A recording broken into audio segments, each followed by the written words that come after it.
gi taxes ma IMF oketogo. Ken chal gi mon kamaracha ahinya. Japine nigi gen mi kamoro ngimane dhi bedo mayot mokalo. To rieko manitiere en temo yaro kuonde ma sirikal dwa choke osuru. KRA yando ywak ni girem chopo target mane oketnegi cha. Nikech teko mar tiyo gi pesa dok piny kuom japiny. Ing'eni kwang'iye mokwadonje matuta ahinya kaka jolony mag omenda ng'iye. Japiny kama entiere cha en ong'eyo ni jatend piny nowacho ni en ok obi olo. Mano ing'eni ka japiny ong'eye.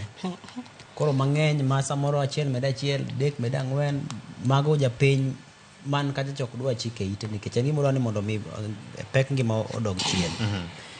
To king'iyo kaka kata mana ochumi mar osebedo ka dongo, nitiere dok chien mosebedo ka nitie, kata obedo ni sirikal to nyalo go kore mawacho ni wadongo.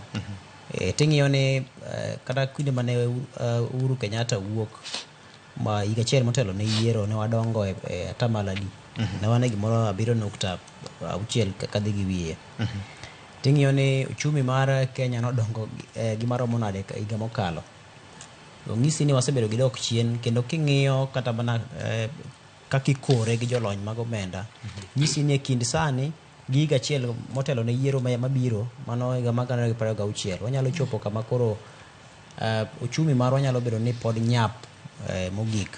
Kapo nodongo to samoro dongo kata mana gi 0 gimoro. Koro ng'isi ni wantie kama rach. Hola ma piny Kenya medo yudo. Ang'eni king'iyo kata nonro kata ler ma IMF chiwo en ni winjruok margi en ni bang' twak kata ng'iyo kaka Kenya chalo. Kenya pod nitiere kod pek ahinya to e ofuku mare e dero mare mar omenda.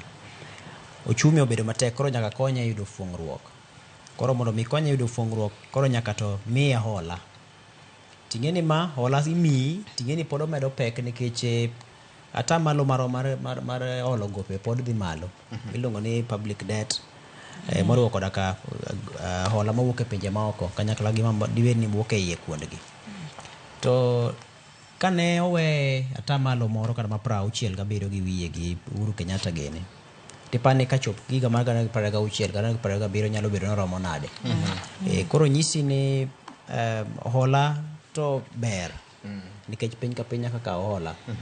Kendo king'iyo gima IMF gini wacho en ni Kenya kosekwayo kaluwore gi pek manitie bang' midhusi ma coronavirus ma no ogoyo piny mangima.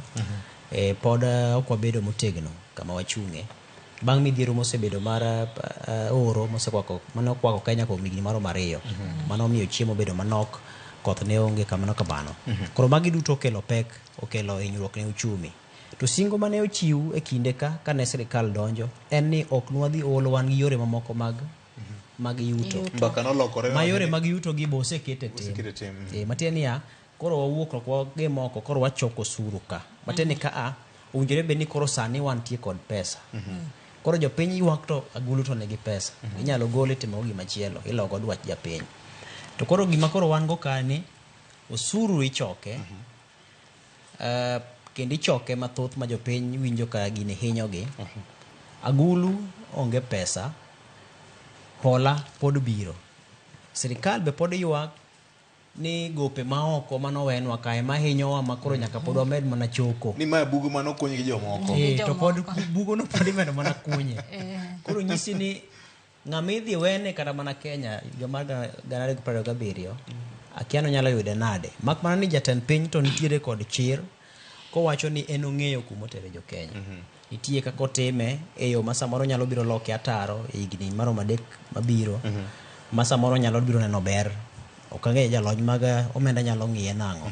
To ka dibed ni mana dieri to mano kare Nyasaye otelnwa. To kama wantie kaka koro japiny ng'iye gi oko to geno dibed ni samoro onge. Nikech kaka wamedo olo to ngiso ni kare mwachoko wachoko mang'eny mondo agulu pong' piyo mondo wadog sawa ni to kare en nang'o. Koro gina penjo ma layman japiny ma kawaida penjo.